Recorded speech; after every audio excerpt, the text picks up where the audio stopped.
ضروري خبره دې سره بله ده چېرې د یو اعتراض هم کېږي که نه چې کرسچینټي او دغه شانتې دا نور مذاهب دي ډوولیزم دی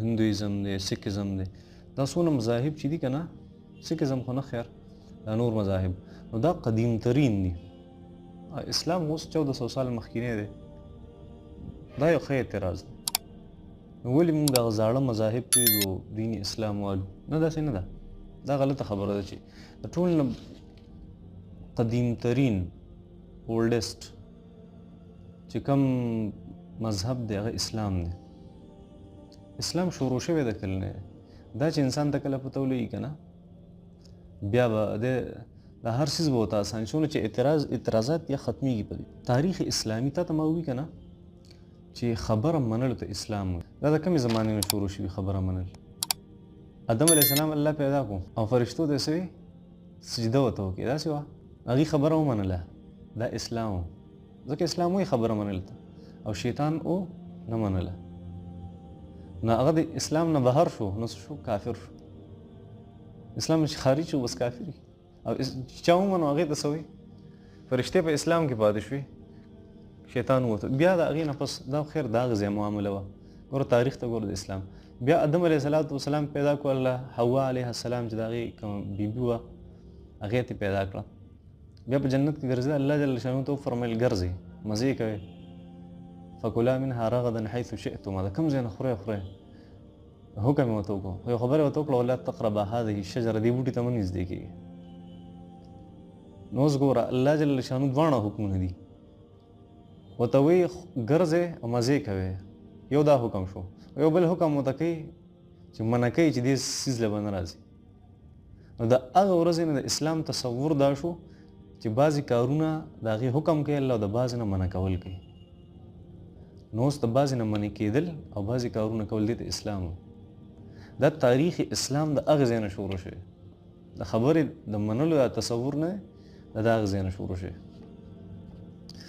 نو دا غلطه خبره ده چې اسلام دا اوسنی 1400 سال نه دا داسې نه دا اصل مسله دا ده که نه چې آدم علیه السلام هغه د هغې نه پس هلته خو اسلام ثابت شو هغې نه پس الله جل شانو راولېږل دلته دنیا ته یې راولېږل او دلته الله جل شانو خپل احکامات هغې ته حواله کړه هغې بجا راوړه څنګه چې الله جل شانو حکم کړو د خپل عبادت ته الله د خپلو حقوقو د بندګانو د حقوق آدم علیه السلام هغه شان بجا راوړه خو څه خلک بیا پیدا شو چې بس هغه څیز یې پرېښود وایي چې مفسرینو لیکلي دي که نه په خپلو کتابونو کې چې اول من اشرک بالله قوم نوح لومبی چې چا شرک کړی دی که نه شرک نو دا د نوح علیه السلام قوم د دې نه مخکې شرک نه و شرک چې چا شروع کړی دا د نوح علیه السلام د هغې قوم دا شروع کړی نو اصل کې په انسان کې نه دی الله جل شانو قدرتی اسلام او ایمان پیدا کړي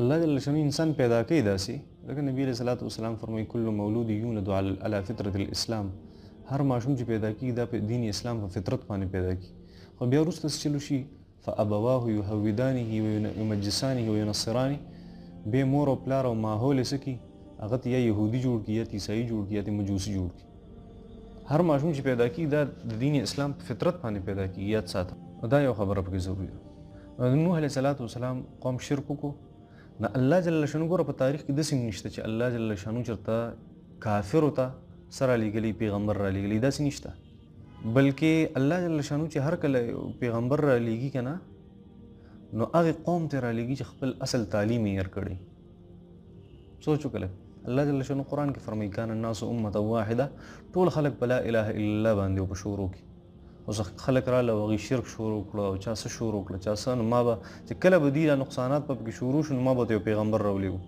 الله نوح علیه السلام راولېږو نوح علیه السلام مبارک هغه د اسلام دعوت ورکړو د اسلام دعوت اسلام ته مو خبره منلو ته وایي نو هغې خبره ونه منله نو هغې په امن کې پاتې نه شو اسلام څه ته وایي اسلام وایي دی ته سړی په امن کې پاتې نوح علیه السلام قوم خبره ونه منله الله غرق کړه طوفان یې پرې راوست بیا څه خلک هغه د نوح علیه السلام سره چې پاتې شو خو په امن کې پاتې شو او د هغې چې کومه کښتۍ وه هغه لاړه فلسطین کې تا به ماونټینز یو سلسله ده، ماونټینز اف ارارات، تا به نوم اورېدلی. هلته نوح علیه السلام کشتۍ ولاړه وه. ماونټینز اف ارارات نه دي، دا سلسله ده د غرونو. نو په دې کې د نوح علیه السلام چې کومه کشتۍ وه هغه ودرېده.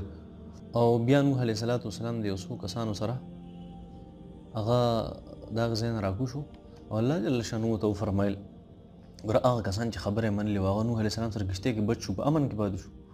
هغه امن والا معنی ده، ګوره خبره یې منلې وه نو امن کې پاتې شو. هغه اسلام دی. نو الله جل شانه بیا ورته وفرمیل چې لاندې اوس ته کوزېږي دې ښار ته، ځکه ټوله دنیا د اوبو نه ډکه شوې وه. بیا اوبه ختمې شوې، ځمکې خپلې اوبه راښکلې، څه ختمې شوې، والوتې. نو الله جل شانه فرمایل چې ای نوح علیه السلام یا نوح اهبط بسلام منا وبرکات علیک. اوس دغه ښار چې کوم دی فلسطین ته کوشه ته او بسلام منا ښه په امن کې به یې ته، ځکه تاسو خبر منلې. بسلام وبرکات علیک، او ستا د رزق بندوبست هم ما دلته کړی، هر څه برابر دي.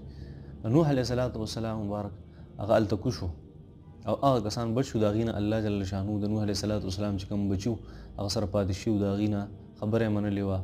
هغه نورو باره کې خو راځي چې څونه اتیا څه د پاسه اتیا کسان وو سره، هغې الله جل شانه د هغې نه اولاد نور نه دی پیدا کړی، بلکې نوح علیه السلام 3 بچي د هغه سره 4 بچي وو، یو هغه غرق شو، خبره یې نه منله. فحال بینهم الموج فکان من المغرقین. الله قرآن کې واقع ذکر کړی چې هغه الله هلاک کړو. 3 بچي ورسره پاتې شو، یو حام، یو سام او یو یافس. کنعان الله هلاک کړو، کنعان هم د ده زوی و، هغه الله هلاک کړو. او حام، سام اور یافس دا حضرت نوح علیه السلام سره هغه بچ پاتې شو. نو ګوره دې بچ کېدو چې کوم وجوهات دي که نه، هغه وجه څه ده؟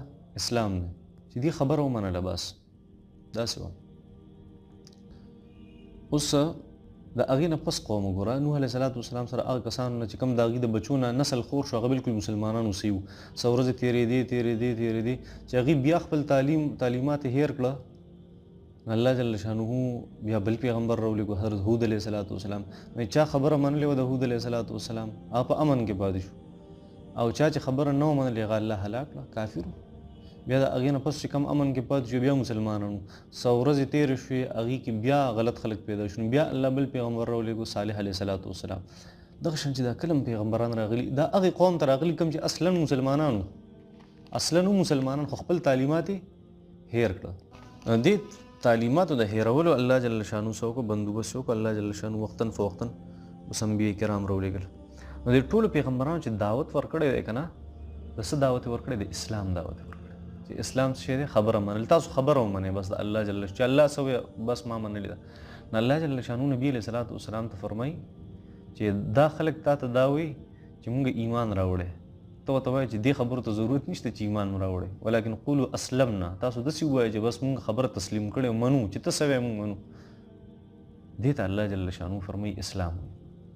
دا ټولې خبرې دا خو مې ته یو صرف تاریخ بیان کو، څوک ته وایي چې یاره تاریخ اسلامي هغه د 1400 سال نه شروع شوی، نه 1400 سال نه شروع شوی، هغه د انسان د پیدایش سره شروع شوی. داسې وه. دا ټول قدیم ترین مذهب دی اسلام. اوس یو بله خبره هم پکې ده، دا څومره پیغمبران چې راځي که نه د دې مذهب یو وي، ګورې طریقې یو وي، اما په عباداتو کې لږ فرق وي. د هغې یوه طریقه دي بله طریقه، لکه مخکینی مذاهب چې کوم د هغې باره کې مفسرینو حضراتو لیکلي چې هغې به کله ځای د کپړه کې بیلماز شو که نه، نو هغه ځای به بیا کټکه و په اوبه باندې نه صفا کېده، او د هغې توبه به داسې نه قبلېده. یو بل به یې قتل کړه نو توبه به یې قبلېده. او چې کوم سړي به ګناه وکړه الله جل شانو د هغې ګناه معافي داسې کوله چې سبا به یې ورته په دروازه باندې لیکلي و الله جل شانو دې سړي پلانکی ګناه بېګا کړې. دونه ګرانه طریقه وه که نه. او دې امت ته الله جل شانو ډېره اساني ورکړه چې بس استغفار وکړي یا توبه وباسي، که پردی حقې والي هغه ورسوي، بس دا د څه ده؟ توبه ده. او که ځای بې لماز شي بس په اوبو باندې وینځي، په هر ځای کې مونځ کېږي، که ودرېدو ځان ته یې جانماز خور کړو نو مونځ یې کېږي. پس ټوله ځمکه الله جل شانو د دپاره جومات پیدا کړه. د هغې خلکو بغیر د هغې د عبادتګانو مونځ نه کېدو، ځان به یې رسو کار ځای کې وو. مونږ خو یې بس دوکان کې څه واچوه، جانماز خور کا، په کور کې خور کا، په بیټک کې خور کا، بس ودرېږه مانځه ته. دا یې داسې د ځینو مسایلو کې فرق شته د مذاهبو، خو په اصولو کې او عقیدې کې فرق نشته. ټول په یو، په اسلام کې فرق نشته، خبره منلو کې فرق یو شان دي ټول. لومړی خبره تعارف ته اسلام شو. دویمه خبره لږ شان تاریخي خبره مې ته وکړه صحیح ده